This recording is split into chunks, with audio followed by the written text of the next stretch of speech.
This is the Moshpit Backstage Podcast for punk, metal, and rock interviews and segments.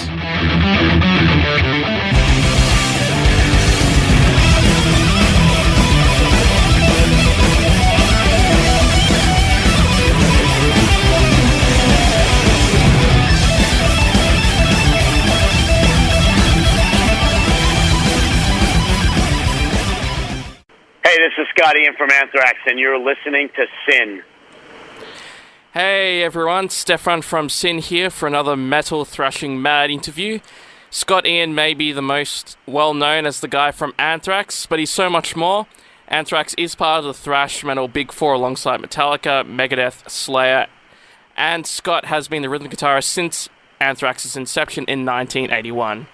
One of the most influential figures in metal, Scott Ian will be touring Australia in the format of spoken word events this September.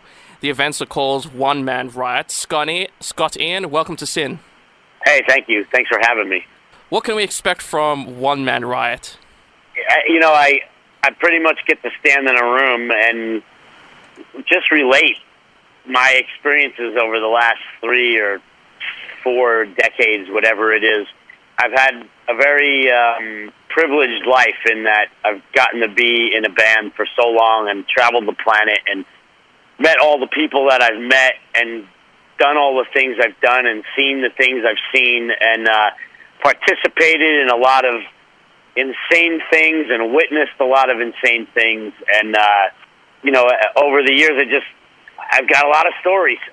And about 5 years ago, I got asked to do a show in London to get on stage and tell stories. And out of just curiosity, I did it just to see if I could, because I just kind of took it as a challenge. And, I just as easily could have failed and hated the experience, but I loved it. I really, really enjoyed it and told my agent immediately, I got to do more of these. And so over the last 5 years, whenever I can, if I can find a window, I go out. And, I've toured the UK, I've toured Europe, I've toured the States.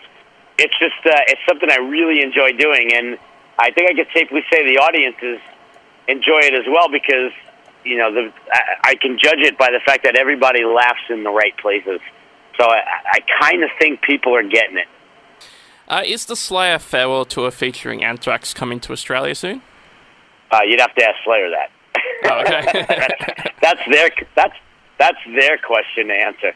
I can say that if we were to get the phone call, the answer would be yes.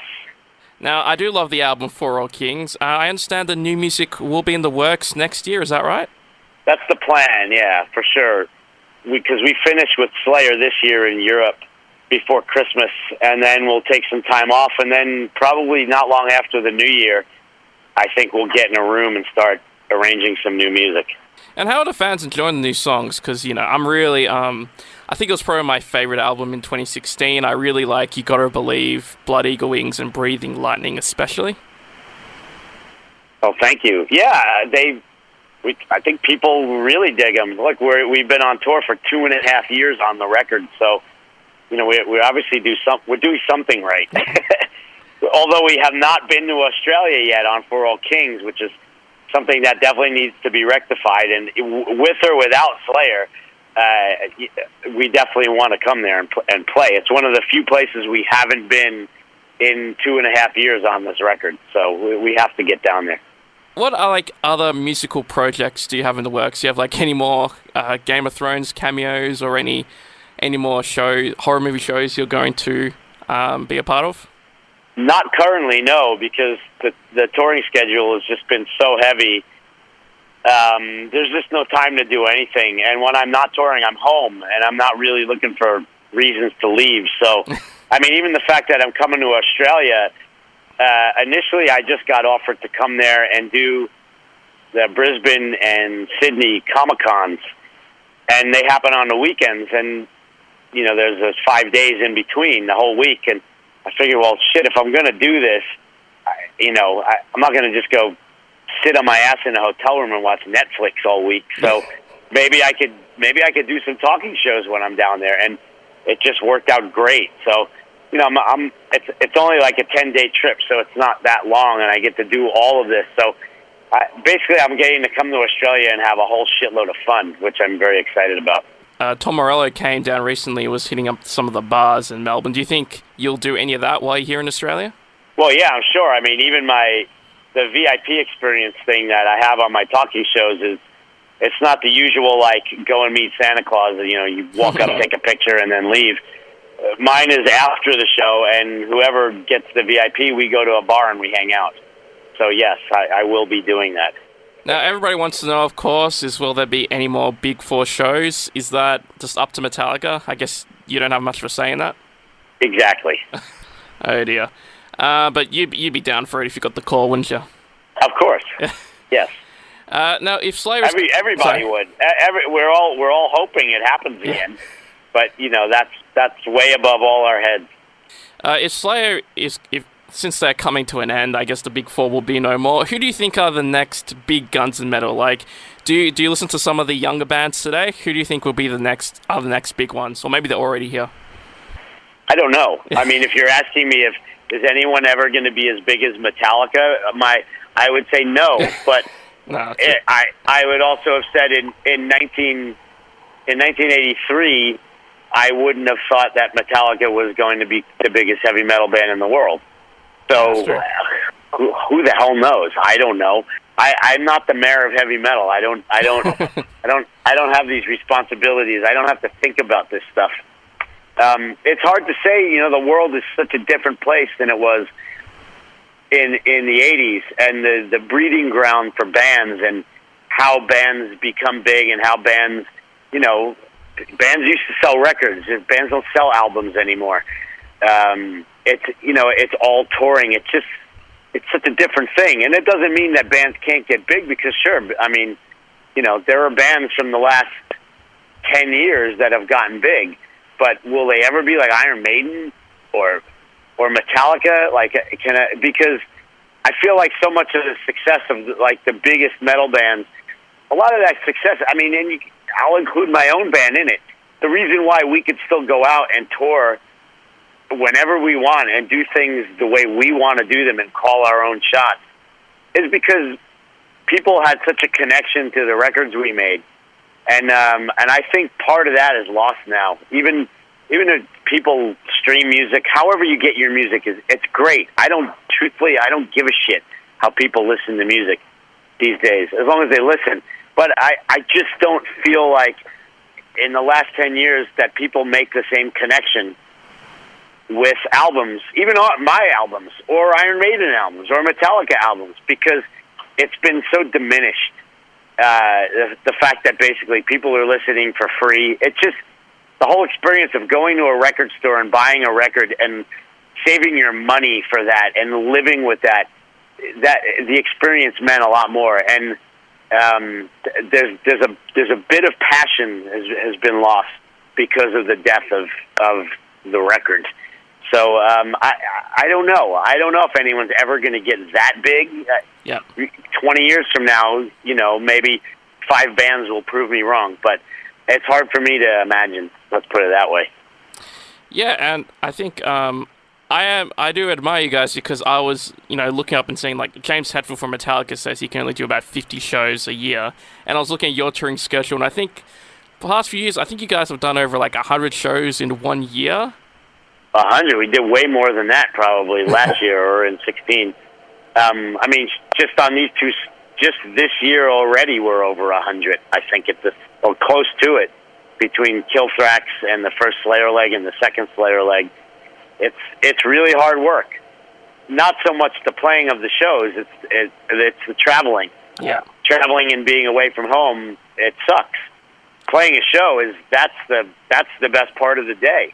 That's like, you know, that's like the ice cream at the end of the day. That's the best thing. My time on stage is great, and it's still fun enough for me to want to leave home and do that. It's the balance. There's still enough of a balance that, okay, I love playing shows. I'm still going to go do that because I have so much fun doing it. But the traveling is terrible. It's schlepping around the planet is not fun. How well did you know from Pantera? How well did you know Vinnie Paul? We were friends since 1986, so Wow. I knew him. I knew him pretty well. Do you have like a favorite story from those years? Yeah, and if you want to hear it, it'll probably happen at one of the shows if someone asks me in the Q&A. Guess I'll have to be me. You know, we were just really good friends. You know, he's someone that I knew forever, and outside of the fact that we were in bands, you know, there was a friendship outside of that superficial kind of, oh, you're in a band, I'm in a band. Hey, how's it going? Like, we were actually friends. True. Now, is Stormtroopers of Death definitely dead? Because I keep seeing different things on the internet. Well, if it's whatever it says on the internet is true, I'm going to leave it at that. Get your tickets for Scott Ian's Man Riot spoken word shows, because the Melbourne show on Wednesday, September 26th at the Goldfields Theatre at the Melbourne Convention Exhibition Centre is coming up fairly soon. Scott, do you have a message for your Australian fans?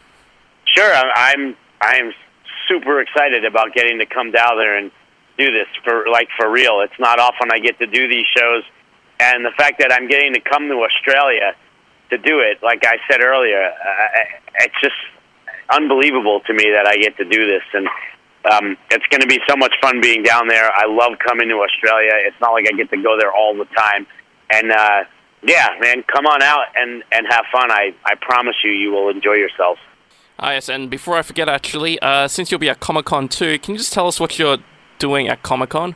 I'll be signing. I'll be hanging out and taking pictures and signing stuff the whole time, and nerding out probably over all the cool stuff they have there. Is there like some show you're promoting while you're there, or is it just for you? No, not at all. Just hanging out and signing stuff. Oh, okay. Just me. Okay, that's all we need, obviously. Scott Ian, thank you very much for joining us on Sin today. Yeah, right on. Thank you.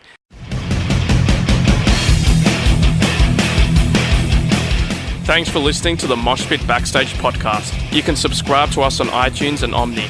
To find out more about the show, go to www.syn.org.au/moshpit. Like us on Facebook at facebook.com/moshpitonsin, and follow us on Twitter and Instagram at moshpitsin.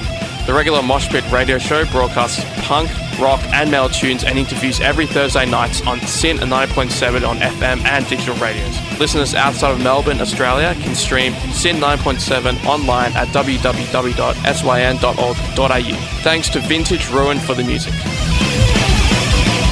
Hi, this is Tommaso from Flashgun Apocalypse. Hi, I'm Enid from Girls School. I am Phoebe Pinnock from Heavenly Axe. Hey, this is Gary Olney of the Misfits. Hey, this is Kat Sproul from Horizon's Edge, and you're listening to the Moshpit on Sin FM.